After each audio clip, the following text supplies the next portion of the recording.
వీరన్నపల్లె పెద్దవడుగురు మండలము గ్రామానికి చెందిన రైతును. ఈ విధంగా నా తోట మా 70 సంవత్సరాల నుండి మా జేజమ్మ మా నాన్న నా స్వాధీనంలో సాగులో ఉన్నాము.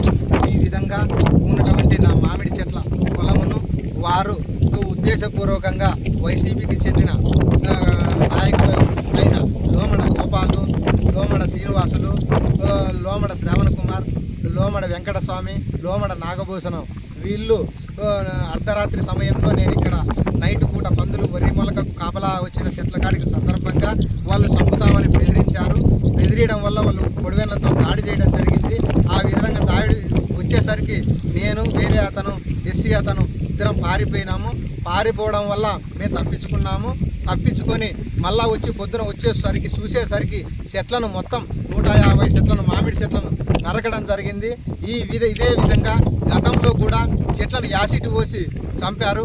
అంతేకాకుండా ఈ పొలానికి జరిగిన నష్టం నాకు 3.5 లక్షల మేరకు ఆస్తి నష్టం జరిగింది.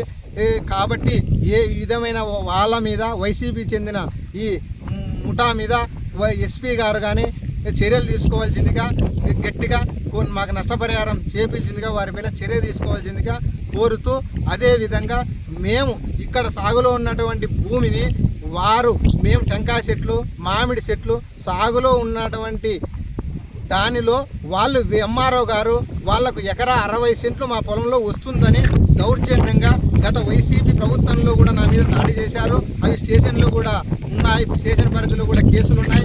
యాసిడ్ దాడి చేశారు, చెట్లు చనిపోయాయి, అదే కేసు ఉంది. అదేవిధంగా నైటు మమ్మల్ని దాక్షిణ్యంగా నరకడానికని మేము ఉంటే మమ్మల్ని చంపడానికి మా మీద దాడి చేశారు. ఆ విధంగా దాడి చేయడంతో మేము పరిగెత్తి వెళ్ళిపోయాము. మేము పోయినామని దానితో ఆ చెట్ల మీద నరకడం జరిగింది. ఆ చెట్లు అట్లా నష్టం ఎక్కువ వాటిల్లింది. కావున తగిన న్యాయం చేయవలసిందిగా మన విలేకరులను జిల్లా ఎస్పీ గారిని కోరుచు